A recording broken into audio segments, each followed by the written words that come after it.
तामिमा आवह जाते वेदो लक्ष्मीमनिपगामिनी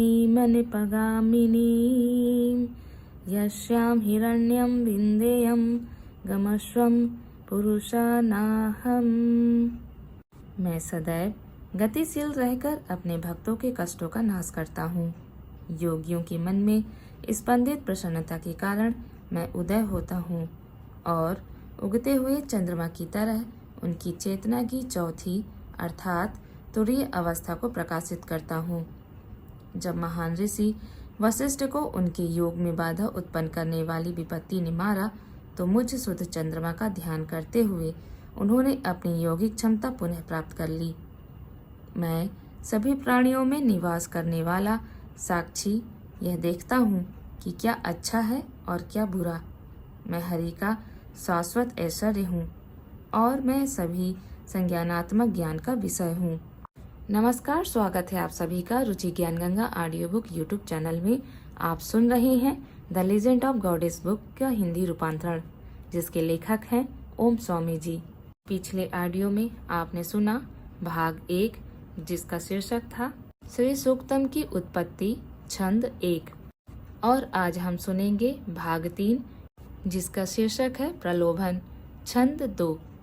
हम भाग 3 की आध्यात्मिक यात्रा शुरू करें इससे पहले अगर आप मेरे YouTube चैनल पर नए हैं या अभी तक मेरे YouTube चैनल को सब्सक्राइब नहीं किया है तो रुचि ज्ञान Ganga audio book YouTube channel को सब्सक्राइब करें, ऑडियोज और वीडियोस को लाइक करें तथा अपने दोस्तों और परिवारजनों के साथ इसे साझा करें। बेल आइकन दबाएं ताकि ऑडियोज और वीडियोस अपलोड होते ही आपको इसकी सूचना तुरंत मिल सके। आप अपनी प्रतिक्रिया हमें कमेंट सेक्शन में जाकर कमेंट करके बता सकते हैं। तो आइए इस पुस्तक का भाग 3 प्रारंभ करते हैं। मंथन फिर से शुरू करो, विष्णु ने चिल्लाते हुए कहा। इंद्र और बलि ने अपने गुरुओं की ओर देखा, जिन्होंने स्वीकृति में सिर हिलाने में एक पल भी बर्बाद नहीं किया। देवों और असुरों ने कार्य जारी रखा। इससे लक्ष्मी को थोड़ा आश्चर्य हुआ। वह माँ देवी सर्वोच्च आत्मा की पत्नी आशा करती थी कि नारायण और वह दोनों तुरंत वैकुंठ के लिए रवाना होंगे। समुद्र की बेटी समुद्र तनया का दिल और आत्मा विष्णु की सेवा करने उनके साथ एक कालातीत आलिंगन में रहने के सपनों से भरी हुई थी। आखिरी चीज जिसकी उन्होंने कभी कल्पना की थी वह एक विशाल उत्खनन स्थल के बीच में बड़ी संख्या में पुरुषों से घिरी हुई थी। लेकिन विष्णु ने कभी कोई काम अधूरा नहीं छोड़ा। देवी के विचारों के जाल से अनजान नहीं, एक रहस्यमय मुस्कान विष्णु के होठों पर एक क्षणभंगुर उपस्थिति थी। जब उनकी नज़र उनसे मिली, उनके बीच एक मौन स्वीकृति गुजरी, मानो भाग्य का कोई वादा सामने आने वाला हो। देवी ने अपने हृदय में प्रेम की लहर महसूस की। वे सुंदर कदमों से शिविर की ओर चले और अपने आसन पर बैठ गए। उपेक्षिता लक्ष्मा देवी द्वारा उपेक्षित, थोड़ा हतोत्साहित और निराश, साथ ही निरुद्योग कम मेहनती महसूस करते हुए असुरों ने मंथन के प्रयास में फिर से भाग लिया। कुछ ही देर में समुद्र से एक और महिला रूप उभरा। हमें परवाह नहीं है कि वह कौन है या क्या चाहती हैं, असुरों ने अपने गुरु शुक्राचार्य से कहा। हमें इसकी भी परवाह नहीं है कि वह कैसी दिखती है, हम बस इतना जानते हैं कि वह हमारे साथ आ रही है।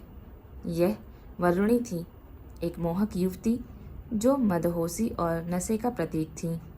असुर उसे देखकर बहुत खुश हुए और उन्होंने तय किया कि वे उसे देवताओं या विष्णु के पास नहीं जाने देंगे। वरुणी ने असुरों के साथ रहने की सहमति दे दी और उनके राजा बलि बहुत प्रसन्न हुए। उन्होंने सोचा कि अब समय आ गया है कि उन्हें भी कोई सुंदर लड़की मिल जाए। असुरों ने उसे घेर लिया। ध्यान दो मूर्खों, शुक्राचार्य ने उन्हें डांटा। तुम अमरता के अमृत के लिए यहाँ आए हो, किसी भी क्षण मंथन पर वापस जाओ। असुरों को लगा कि उनके साथ बुरा हुआ है, क्योंकि समुद्र मंथन से सभी अद्भुत चीजें देवताओं द्वारा ले ली गई थीं और फिर भी अपने गुरु के निर्देश और अपने राजा के आदेश पर वे जारी रहे। क्या अमरता के अमृत जैसी कोई चीज भी है? उन्होंने शुक्राचार्य से पूछा, जिन्होंने कड़ी निगाह से जवाब दिया। देवताओं और असुरों के बीच आगे पीछे शाब्दिक रस्साकसी चलती रही। थके हुए वासुकी ने उन्हें बहुत धैर्य से सहारा दिया। हालांकि हर कोई सहन करने से परे थकने लगा था, फिर भी उन्होंने मंथन जारी रखा। देवता और असुर एक साथ इसमें शामिल थे। महान ऋषि कश्यप से जन्मे कश्यप होने के कारण वे भाई बहन थे और अमृत पाने के लिए उत्सुक थे। लेकिन जैसे जैसे प्रयास जारी रहे, एक अद्भुत शांत आकृति उथल पुथल भरी गहराइयों से उभरी। परम अद्भुत, सबसे शानदार यह धन्वंतरी दिव्य चिकित्सक थे। मजबूत और मोटे, मनोहरस्क, चौड़ी छाती वाले वे अल्फा शेर की तरह दिखते थे। मोतियों से बने उनके पालिश किए हुए कान के लूप उनके रूप की चमक से मेल खाते थे। उन्होंने पीले वस्त्र पहने थे। उनके बालों में अच्छी तरह से तेल लगा हुआ था और उनकी उपस्थिति कायाकल्प और अच्छे स्वास्थ्य का दावा करती थी। उनकी कलाइयां वलय भूषित थीं, चूड़ियों से सजी हुई थीं और उन्होंने अपने लंबे सुडैल हाथों में अमृत से भरा एक प्याला थामा था। प्रत्येक उंगली में एक कीमती अंगूठी थी। कुछ उंगलियों में एक से अधिक अंगूठियां सजी हुई थी। उनका स्वरूप ही यौवन और आकर्षण की सुंदरता का जीवंत प्रमाण था। हर कोई तुरंत जान गया कि धन्वंतरी के हाथों में जीवन का अमृत है। सच कहा जाए तो वे भगवता साक्षात विष्णु अंशः अंशः संभवः थे, अर्थात भगवान विष्णु के अंश मात्र। इसलिए कोई आश्चर्य नहीं कि उनके प्रकट होने से वहां उपस्थित सभी लोगों में अपार ऊर्जा और आनंद भर गया। आयुर्वेद, दृक् चिकित्सा विज्ञान के सबसे पारंगत धन्वंतरी को यज्ञों में आहुति देने के लिए योग्य देवता का दर्जा दिया गया था। हे कमले, विष्णु ने लक्ष्मी को संबोधित करते हुए उनके हाथ पर हाथ रखते हुए कहा, तुम एक जादूगरनी हो और वैकुंठ के महलनुमा बगीचे में हम कालातीत क्षण बनाएंगे। देवी की मुस्कान वसंत के कमल की तरह खिल गई और वह विष्णु की ओर देखने का साहस नहीं जुटा पाई, क्योंकि उन्हें डर था वह अनंत ब्रह्मांडों को समेटे हुए उनकी दृष्टि की विशालता में पूरी तरह से खो जाएंगी। नारायण पूर्ण प्राणी थे। जब बात उनकी आई तो धन्वंतरी की चमक, आकर्षण और आकर्षण भी एक अरब सूर्यों के सामने जुगनू से अधिक नहीं था। लेकिन अभी के लिए, हे देवी, विष्णु ने कहा, मुझे चाहिए कि आप बैकुंठ में मेरा इंतजार करें। मेरा यहाँ कुछ अधूरा काम है। वह बीच में ही रुक गया, क्योंकि ऐसा लग रहा था कि मंथन स्थल पर लड़ाई छिड़ गई है। यह उचित नहीं है। यह कैसे हो सकता है? हम तुम्हें मार देंगे। वहाँ बहुत शोर शराबा हुआ। इससे देवी चौंक गई और उन्होंने झगड़े की दिशा में देखा, लेकिन विष्णु ने धीरे से उनकी ठोड़ी को झुकाया ताकि उनका ध्यान उनकी ओर वापस आ जाए। क्या हो रहा है, हे गोविंदा? लक्ष्मी ने कहा, आप जानते हैं कि असुर उत्सव में कैसे पागल हो जाते हैं। विष्णु ने ध्यान भटकाया। मैं कह रहा था, मुझे मंथन की घटना को समाप्त करने की आवश्यकता है और मैं चाहता हूँ कि आप बैकुंठ में मेरा इंतजार करें। उन्होंने अपने शानदार वाहन गरुड़ को बुलाया और लक्ष्मी को उनके ऋषि पुत्रों चिक्लिता और कर्दम के साथ वैकुंठ वापस भेज दिया। हाथापाई पूरी तरह से दंगे में बदल गई थी। धन्वंतरी अपनी बुद्धि के अंत में एक कोने में खड़े थे, क्योंकि शक्तिशाली असुरों ने प्याला छीन लिया था। अमृत के बारे में उन्होंने एक तरफा घोषणा की थी कि वे इसे पहले पिएंगे। उन्हें देवताओं पर भरोसा नहीं था और यह सही भी था, क्योंकि देवताओं ने भी मंथन शुरू होने से पहले ही तय कर लिया था कि वे अमृत को खुद ही पिएंगे और असुरों को कुछ नहीं देंगे। उनका मानना था कि असुर असभ्य और स्वार्थी थे और अगर वे अमर हो गए तो इससे उन्हें लाभ की बजाय नुकसान ही होगा। धन्वंतरी, इंद्र ऋषि और देवता विष्णु के पास पहुंचे और उनसे तत्काल हस्तक्षेप करने की विनती की। हे पुरुषोत्तम, यह ब्रह्मांड का अंत होगा। उन्होंने विष्णु से कहा, कृपया कुछ करें। धन्वंतरी के आपके पास कलश लाने से पहले ही असुर भाग गए। विष्णु ने उन्हें बताया कि असुरों के इरादे बेईमानी वाले नहीं थे। क्योंकि उनका कभी भी अकेले अमृत पीने का इरादा नहीं था। वे बस पहले इसे पीना चाहते थे। अगर कुछ भी हो तो सच्चाई यह थी कि विष्णु सहित देवताओं का कभी भी यह इरादा नहीं था कि असुर अमृत का हिस्सा बने। यही कारण था कि शिव ने इस सब का हिस्सा बनने से इनकार कर दिया, क्योंकि एक नैतिक और कर्तव्यनिष्ठ कंपास के साथ वह असुरों को वंचित करने का समर्थन नहीं करेंगे।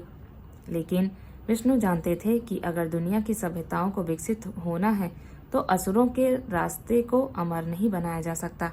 वे सब कुछ नष्ट कर देंगे, और इसलिए उन्होंने एक विदेशणा कृत्य झगड़े का एक तांत्रिक मंत्र शुरू किया, और जल्द ही असुर आपस में लड़ने लगे कि कौन पहले अमृत पिएगा। उनके गुरु शुक्राचार्य ने उन्हें समझाने की कोशिश की, लेकिन वे नहीं माने। चूंकि उनके राजा बलि ने पहले ही समुद्र से युवती वर्णी को प्राप्त कर लिया था, इसलिए उन्हें भी पहला घूंट नहीं पीना चाहिए। उन्होंने तर्क दिया। इससे विष्णु को कुछ समय मिल गया, और जब विष्णु को समय मिलता है तो विष्णु को सब कुछ मिल जाता है। चिंतित और निश्चित रूप से कि असुर या तो अमृत पी लेंगे या गिरा देंगे, देवताओं ने असुरों की दिशा में देखा, और फिर विष्णु गायब हो गए। इससे एक पहेली पैदा हो गई, क्योंकि किसी को भी उम्मीद नहीं थी कि नारायण ठीक उसी समय गायब हो जाएंगे जब उन्हें उनकी जरूरत थी। वह क्या है?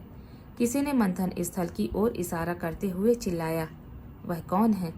दूसरे ने कहा। समुद्र से एक शानदार रूप उभर रहा था। देवतागण विष्णु के लापता होने के बारे में सब भूल गए।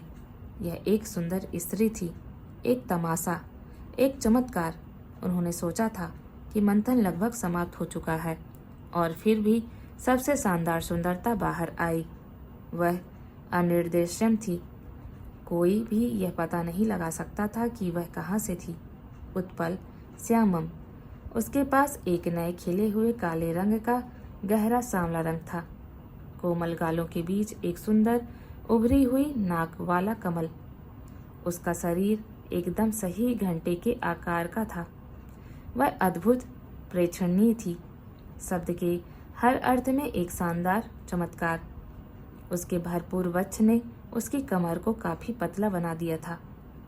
अपनी इच्छा को छिपाने में असमर्थ असुर और देवता अपने चेहरे और कमर में समानता लाने के लिए संघर्ष कर रहे थे।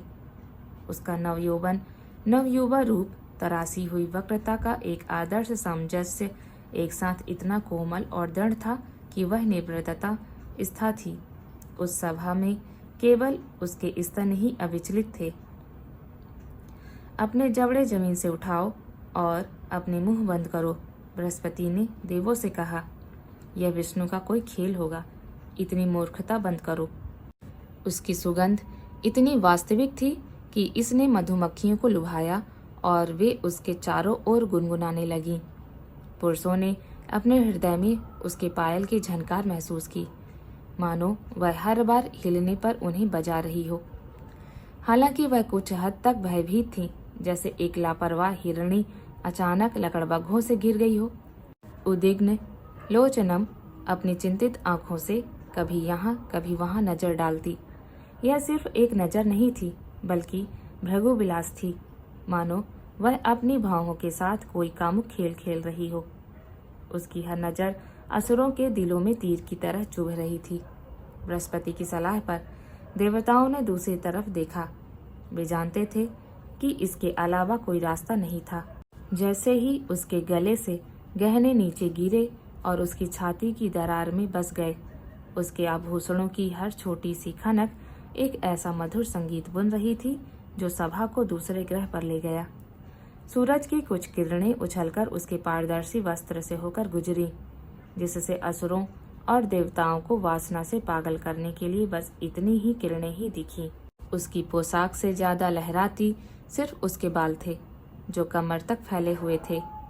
हर बाल मानो एक रेंगता हुआ कोबरा हो, जो वासना और इच्छा के अपने नुकीले दांतों को मंत्रमुग्ध असुरों के शरीर में गड़ा रहा हो, जो उसे घूरना बंद नहीं कर पा रहे थे। तुम देवताओं पर भरोसा नहीं कर सकते, उसने बाली की ओर बढ़ते हुए सलाह दी। क्या तुम मेरी हो जाओगी? बाली ने कहा, मैं तुम्हारे लिए कुछ भी कर सकता हूँ। तुम सब एक जैसे हो, उसने सिर हिलाते हुए कहा। पहले तुम वादे करते हो और फिर तुम सुविधापूर्वक भूल जाते हो। हे सबसे सुंदर, बाली ने कहा, मेरी कोशिश करो, मैं तुम्हारे लिए कुछ भी कर सकता हूँ। कुछ भी? तुम नाम बताओ। क्या तुम मुझे वह कलश दे सकते हो जो तुम पकड़े हुए हो? उसने मासूमियत से पूछा। बाली ने क्षमा मांगते हुए उससे कहा कि असुरों और देवताओं को कलश की सामग्री पर समान अधिकार है। चूंकि यह उसका नहीं था, इसलिए वह उसे नहीं दे सकता था। देखो, मेरा यही मतलब था, उसने कहा। सभी लोग ऐसे वादे करते हैं जो वे नहीं करते और उन्हें पूरा नहीं कर सकते।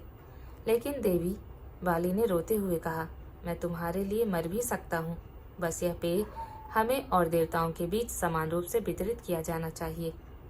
जैसे ही वह एक कदम और करीब आई, राजा ने थोड़ा सा मुड़कर प्याला उससे दूर कर दिया, इस डर से कि कहीं वह उसे ले न ले। लेकिन वह थोड़ा आगे झुक गई। उसका सरासर लबादा थोड़ा नीचे खिसक गया, जिससे उसकी क्लीवेज दिखाई देने लगी। आखिर यह क्या है? उसने प्यार से कहा, जबकि उसके बाल उसके चेहरे पर बिखर रहे थे। मुझे लगता है कि तुम मुझे अपने जीवन का हिस्सा नहीं बनाना चाहती, अन्यथा तुम मुझसे इसे तुम्हारे लिए वितरित करने के लिए कहती। यह बाली का टिपिंग पॉइंट था। उसने विवेक और निर्णय की सारी समझ खो दी। उसकी असाधारण सुंदरता के आगे समर्पण करते हुए उसने उससे कहा कि वह अपने पूरे अस्तित्व के साथ उस पर भरोसा करता है। वह इतनी बेपरवाह और चंचल थी कि कुछ ही क्षणों में बाली ने उसे कलश लेने और वितरण करने के लिए कहा, लेकिन केवल एक शर्त पर। उसने कहा, तुम्हारे लिए कुछ भी? मेरे प्यारे, बाली ने कहा, तुम्हें मेरी रणनीति या वितरण के तरीके पर सवाल उठाने की अनुमति नहीं है। हे परम सुंदरी, बाली ने कहा, आप कुछ भी गलत नहीं कर सकती। युवा सुंदरी ने देवताओं और असुरों की 2 पंक्तियां बनाई। शुक्राचार्य पहले से ही अपना चेहरा थपथपा रहे थे, लेकिन जानते थे कि एक बार बाली ने अपना वचन दे दिया तो वे पीछे नहीं हटेंगे। असुरों को भी पता था कि उनके लिए सब कुछ खत्म हो गया था। उनके राजा ने एक ऐसी महिला के प्यार में पड़ गया जिसके बारे में कोई जानता नहीं था, और उसके इरादे बिल्कुल भी नेक नहीं लग रहे थे, और इसलिए असुरों में से एक स्वभानु चुपचाप भाग गया और देवताओं के बीच, सूर्य और चंद्रमा के बीच बैठ गया। बृहस्पति ने रहस्य को सुलझाते हुए इंद्र से फुसफुसाया, यह मोहिनी विष्णु है। उसने कहा, यह उनका मोहिनी अवतार है। लेकिन चुप रहो, सबसे बेहतरीन मोहिनी थोड़ा झुकी हुई चल रही थी, हर कदम पर असुरों की कल्पना को मोहित कर रही थी। उसने न केवल उनसे यह वादा करवाया था कि वे उससे सवाल नहीं करेंगे, बल्कि साथ ही उनकी सारी समझ भी हासिल कर ली थी। वे मूर्तियों की तरह अपनी पंक्ति में बैठे थे, उसे देख रहे थे कि कैसे वह हर बार जब उनकी बारी आती थी तो उन्हें मीठी मीठी बातों से धोखा देती थी, बजाय इसके कि वे असली अमृत देवताओं को दे दें। असुरों को पता था कि कुछ ठीक नहीं है। उन्हें अपनी हड्डियों में इसका एहसास था, लेकिन वे तभी क्रूर वास्तविकता से जागे जब विष्णु ने पाया कि असुर स्वभानु ने देवताओं के साथ पंक्ति में बैठकर चालाकी से एक घूंट पी लिया है। एक पल में मोहिनी विष्णु में बदल गई। एक पल पहले जो आंखें हिरण जैसी थीं, वे अब अंगारे की तरह चमक रही थीं, और उन्होंने अपना चक्र स्वभानु की गर्दन में घुसा दिया, जिससे उसका सिर धड़ से अलग हो गया। स्वभानु राहु केतु के रूप में रहना जारी रखा, क्योंकि उसने पहले ही अमृत पी लिया था। उसके बगल में बैठे चंद्रमा ने आखिरी घूंट पी लिया। असुरों ने बुरा भला कहा और एक भयानक हमला किया। जब आप इसे संभाल सकते हैं, विष्णु ने देवताओं की सभा से कहा, जो अपनी नई अमरता के कारण अजेय थे। मुझे एक महत्वपूर्ण कार्य के बारे में देखना है जिसे अब और विलंबित नहीं किया जा सकता है। देवों ने वीरतापूर्वक असुरों से युद्ध किया और जीत गए, लेकिन अभी नारायण वैकुंठ में वापस आ गए थे। देवी माँ को आश्चर्य हुआ। उनके मन में कई सवाल थे, लेकिन फिर उन्होंने देखा कि चक्र छोड़ने से उनकी उंगली पर चोट लग गई थी। अब उनके लिए कुछ भी मायने नहीं रखता था। ब्रह्मांड में कुछ भी महत्वपूर्ण नहीं था। मुझे आश्चर्य है कि धन्वंतरी किस काम की हैं। उन्होंने उनकी उंगली पर पट्टी बांधते हुए कहा, अगर वे इसे ठीक नहीं कर सकते। हे देवी, विष्णु ने हंसते हुए कहा, वे केवल इलाज करते हैं, मैं ठीक करता हूँ और अभी मुझे महत्वपूर्ण उपचार करना है। विष्णु ने लक्ष्मी की कोमल कलाई पकड़ी और उन्हें सिंहासन पर बैठाया। उन्होंने उनके युवा पुत्र समान ऋषियों चिकिलता और कर्दम को बुलाया। किसी भी दिव्य सत्ता का उद्भव तब तक अधूरा है जब तक उन्हें वेदों और यज्ञों में स्थान न दिया जाए। विष्णु ने गंभीरता से कहा, श्री कोई साधारण देवी नहीं है, वे महाविद्याओं में से एक हैं, सर्वोच्च देवी हैं। उनके ध्वनि रूप को पूरा होने में हजारों साल लगेंगे, क्योंकि धन और समृद्धि का यही स्वाभाविक विकास है। अच्छी चीजों में समय लगता है। अपने भौतिक रूप में वे अनपगामिनीम होंगी, पानी की तरह तरल, हमेशा गतिशील। वास्तव में सभी प्रकार के धन में निहित उनकी उपयोगिता उनकी तरलता में होगी। मैं आप दोनों से यज्ञ अग्नि आहुति देकर अगले श्लोक का आवाहन करने के लिए कहता हूँ। जात वेद यज्ञ अग्नि स्वयं ही मेरे हृदय नारायणी तक आहुति को शुद्ध और विस्तारित करेगी। हे केशव, हे मधुसूदन, लक्ष्मी ने शर्म और खुशी के साथ कहा, जिसे वह छिपा नहीं सकी। आप मुझे कितनी अच्छी तरह जानते हैं। आप स्वयं वेद विद्या अव्यंग हैं, वेदों की ज्ञाता और दोष रहित हैं। यह सच है कि सभी धन के निहित सत्य के रूप में चलना मेरे स्वभाव में है, लेकिन जब बात आपकी आती है, हे ऋषिकेश, तो मुझे कहीं जाने की इच्छा नहीं होती। आप मेरे लंगर हैं, तुम जहाँ भी हो मैं तुम्हारे साथ रहूँगा, और आज भी ऐसा ही है। आपने लक्ष्मी की ऐसी तस्वीरें देखी होंगी जिनमें वे ज़्यादातर खड़ी रहती हैं। उनका स्वभाव स्थिर न रहना है, लेकिन जब भी उन्हें विष्णु के बगल में दिखाया जाता है, वे हमेशा उनके पैरों के पास बैठी होती हैं। जहाँ भी विष्णु की पूजा की जाती है, लक्ष्मी वहाँ रहती हैं। विष्णु ज्ञान और नीति का प्रतिनिधित्व करते हैं, जो एक नैतिक ढांचा है। धन समृद्धि के रूप में वहाँ रहते हैं। दिव्य माँ को सिंहासन पर बैठाकर विष्णु ने कर्दम और चिकिलता दोनों को श्री सूक्तम का दूसरा श्लोक दिया, जब वे यज्ञ में आहुति दे रहे थे। इन ऋषियों को इस श्लोक के दृष्टा के रूप में स्वीकार किया जाता है, जिसमें एक मंत्र है। उन्होंने एक स्वर में जप किया, तामे माँ आवह जात वेदो लक्ष्मी मन पगामिनी यश्याम हिरण्यम विंदेयम गमश्वम पुरुषानहम। हे अग्नि, मेरे लिए देवी का आवाहन करें जो मेरे साथ रहेंगी और मुझे आशीर्वाद देंगी, ताकि मैं सोना, गाय, घोड़े और सेवकों की भौतिक संपत्ति प्राप्त कर सकूं।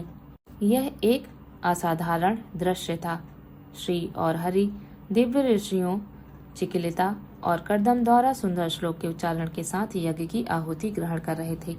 ऐसी आहुति एक बड़े अग्निकुंड से निकाली जा रही थी और उन्हें कोई और नहीं बल्कि जात वेद, जो स्वयं अग्नि का ही अवतार हैं, द्वारा अर्पित की जा रही थी।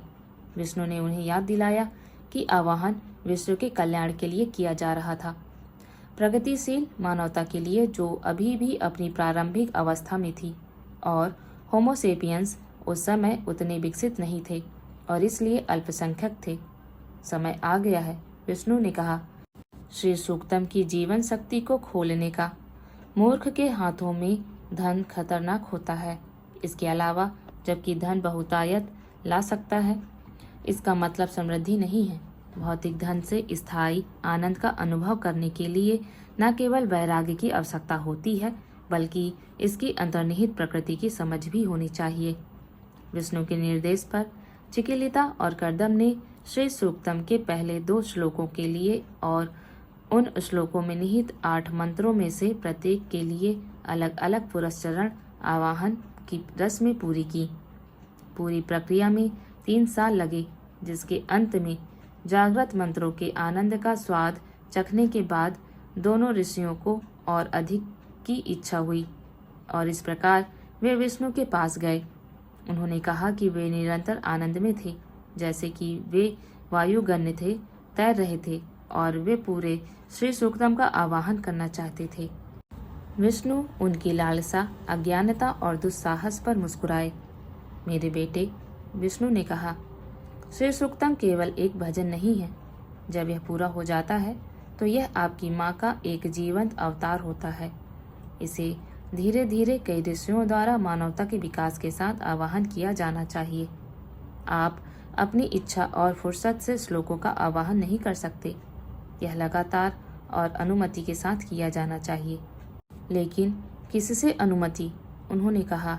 स्वयं देवी से, विष्णु ने उत्तर दिया।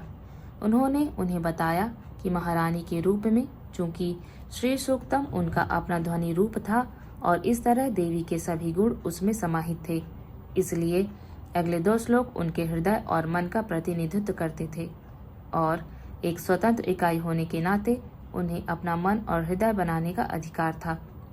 देवी माँ ने हस्तक्षेप किया, शर्मीली मुस्कान के साथ कहा, मैं आपकी हूँ हे जनार्दन, आप मेरे हृदय और मन हैं, इसलिए आप मेरे लिए निर्णय लें। आप जो कहते हैं वह सच है। शुभेच्छा, सौभाग्य के वाहक हैं, विष्णु ने कहा। लेकिन आप जानते हैं कि मंत्र और तंत्र के विज्ञान की नींव मेरे प्रिय शिव ने स्वयं रखी है। मैं उन्हें दरकिनार नहीं करना चाहता। लेकिन श्री सूक्तम आपके जीवित ध्वनि स्वरूप होने के कारण आपको अपने पुत्रों को अनुमति देने का अधिकार है, यदि आप चाहते हैं कि वे पूरे स्रोत का जाप करें। देवी को अपने पुत्रों से मातृवत प्रेम था, फिर भी उन्हें यह भ्रम नहीं था कि संपूर्ण स्रोत का आवाहन करना एक ऐसा कार्य है जिसे केवल 2 व्यक्ति ही कर सकते हैं। वे अपनी शक्ति से भली भांति परिचित थीं। उन्हें यह स्पष्ट था कि वे ना तो इतनी उतावली हो सकती थीं और न ही इतनी आसक्त कि अपने पुत्रों को संपूर्ण स्रोत का आवाहन करने की अनुमति दे सकती थीं। यदि वे बीमार पड़ गए और कार्य पूरा न कर पाए तो संसार में धन की प्रकृति कितनी विकृत हो जाएगी। देवी माँ ने धीरे से कहा, केशव, जब मैं पहली बार समुद्र से निकली थी तो मैं शर्मीली थी और तुरंत ही तुमसे प्रेम करने लगी थी। पहला श्लोक मंथन स्थल पर उस विशाल सभा में गाया गया था। दूसरे श्लोक के लिए आपने मुझे बैकुंठ में बैठाया था और हमने आहुति ग्रहण की थी। क्या अब मैं अनुमति दे सकती हूँ कि अगले 2 श्लोक चिकिलिता और कर्दम द्वारा संयुक्त रूप से गाए जाएं? बेशक आप दे सकती हैं, विष्णु ने कहा, लेकिन यह सबसे अच्छा है यदि यह शिव से आए। लेकिन आपने अभी कहा कि मैं अपना मन बना सकती हूँ और अनुमति दे सकती हूँ। वास्तव में आप ऐसा कर सकती हो और आपने ऐसा किया है, विष्णु ने पुष्टि की। लेकिन स्वीकृति की अंतिम मुहर शिव से ही लगनी चाहिए थी। इससे देवी और ऋषिगण थोड़ा भ्रमित हो गए। उन्हें लगा कि विष्णु रहस्यमयी हो रहे हैं, लेकिन विष्णु तो बस विष्णु ही थे। वे नियमों को तोड़े बिना लोकतांत्रिक थे। उन्हें देवी की बात सुनने की जरूरत थी, लेकिन साथ ही उन्हें प्रोटोकॉल और उनके विकल्पों के परिणामों के बारे में भी पता होना चाहिए था। हे राम, विष्णु ने कहा, सभी सुख और उपलब्धियां, सभी विकास और प्रगति अपने अंदर विनाश के बीज रखते हैं, चाहे वह परिवर्तन हो, रूपांतरण हो या स्थानांतरण। वे विनाश के विभिन्न पहलू हैं और विनाश शिव का क्षेत्र है। मेरी सलाह होगी कि शिव को अपने सूक्तम के आवाहन में भाग लेने दें। महायोगी को यह निर्णय लेने दें कि चिकिलिता और कर्दम को अगले 2 श्लोक का आवाहन करना चाहिए, पूरे शेष भजन का या कोई भी श्लोक नहीं। वह सबसे निष्पक्ष हैं और मेरा विश्वास करिए, वह आपको निराश नहीं करेंगे। मंत्रोच्चार की वैदिक परंपरा का सम्मान करना सबसे अच्छा है। लक्ष्मी ने विष्णु की चिंता और सलाह में योग्यता देखी। इस बात की पूरी संभावना थी कि अगर वह मनमाने ढंग से अपने बेटों को आगे के श्लोकों का उच्चारण करने के लिए प्रोत्साहित करती तो भविष्य की पीढ़ियां विष्णु के साथ साथ उन पर भी पक्षपात और सत्ता के दुरुपयोग का आरोप लगाती, और इसलिए वह तुरंत सहमत हो गईं। तो अब आपकी क्या आज्ञा है? चिकिलिता और कर्दम ने पूछा। आपको सबसे महान योगी शिव के अलावा और किसी के पास जाना चाहिए, नारायण ने कहा, और उनके होठों पर मुस्कान आ गई। ओह, और खाली हाथ मत जाओ, उनसे अत्यंत विनम्रता से मिले जैसे आप किसी गुरु से मिलते हैं। लेकिन क्या शिव के पास जाना वास्तव में इतना महत्वपूर्ण है? चिकिलिता ने कहा, यह भजन हमारी माँ का ध्वनि रूप है। क्या हम आपके सानिध्य में नहीं कर सकते और श्लोकों का आवाहन नहीं कर सकते? विष्णु ने नकारात्मक उत्तर दिया। उन्होंने चिकिलिता से वैदिक प्रोटोकॉल का उल्लंघन न करने का आग्रह किया। चिकिलिता ने उनसे क्षमा मांगी और उस यात्रा पर जाने के लिए तुरंत सहमत हो गए जिसके दूरगामी परिणाम होंगे। इसके साथ ही विष्णु ने उन्हें श्री सूक्त की बारीकियों को समझने और शिव की इच्छा होने पर इसके अगले श्लोक का आवाहन करने के मिशन पर भेज दिया। आपको हमारी यह ऑडियो बुक कैसी लगी? अपनी प्रतिक्रिया हमें कमेंट सेक्शन में जरूर बताएं। तब तक के लिए सुनते रहिए रुचि ज्ञान गंगा ऑडियो बुक्स। धन्यवाद।